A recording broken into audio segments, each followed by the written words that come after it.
And now Storm Tracker weather with meteorologist Paul Bean. Let's take another look at that storm tracker because it's looking to be not just bright and warm, hot and sunny, and any other way that I can think of saying that repeatedly, because the entire week's looking to be just as gorgeous as what the Labor Day weekend was. All 3 days we were seeing those 80-degree temperatures and we were seeing that sun, which is just going to continue. Storm tracker showing a little bit near Arco, but besides that, those are clouds making their way through the desert.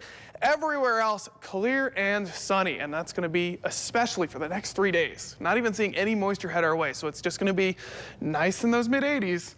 And of course, going to be sunny and clear. Of course, the satellite radar does show moisture mostly in the mid-states. Of course, you have that giant low pressure system still making its way through. We dealt with that about a week ago, and the moisture that would be hitting us right now has skimmed over into Montana. Very light clouds in Montana, some rain in Canada, but nothing dipping down low enough so that we could see any rain. The Central Mountains did get a little bit of clouds overnight in some of the weekend nights, but they didn't really see any cloud cover during the day, and those temperatures were just gorgeous because of it. We were not warming up, we weren't cooling down, we were hitting 85 to 88 and sticking there, and that's going to continue throughout the entirety of this week. Future tracker shows still those clouds in Montana, but you won't see them dip anywhere near even Du Bois or Island Park or the northern half of the region. Everywhere else staying clear. A little bit of Central Mountain clouds in the late evening tomorrow, but for the most part still, once again, warm and clear, staying in that gorgeous late summer weather, even though we're starting to transition into September weather, so temperatures aren't as harsh. They're still sticking to those 80s instead of those 90s.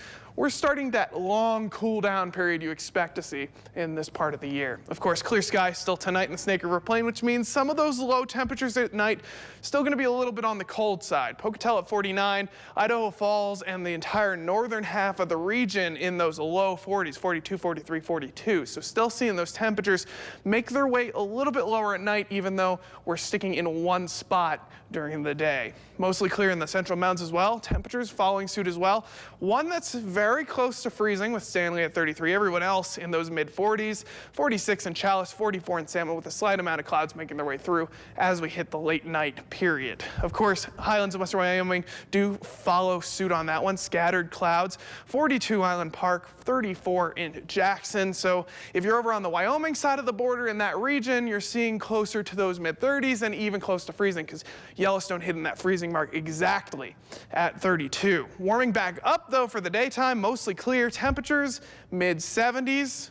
Of course, 76 in Island Park, 78 in Jackson, but everywhere else hitting those 80s, hitting the stride again with those nice warm conditions, but not too hot. 83 in Chalice, 84 in Salmon, with a couple of clouds still in the area, but the Snake River Plain staying clear completely with an 85 in Pocatello, 83 in Idaho Falls, which is about a 3-degree drop. So actually not too bad as we head towards the start of the week, which is actually looking pretty good.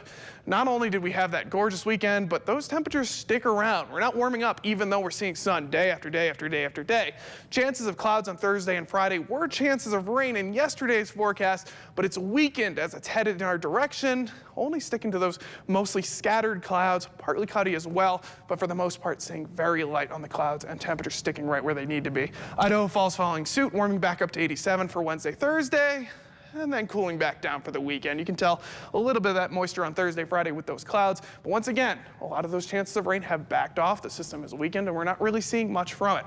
Teton area has the highest chances of seeing that rain on Thursday, Friday, and they're going to see a little bit more clouds because of it, but for the most part sticking to that partly cloudy pattern. 79, 78, 75 on Saturday, and of course the Central Mountains following suit. Not seeing any chances of rain, just some heavier clouds on Wednesday, Thursday, Friday, and of course clear conditions moving into the next weekend. And it has been a gorgeous almost 5 days now, and we're going to continue to see that moving forward. But that being said, are we already in meteorological fall? True or false?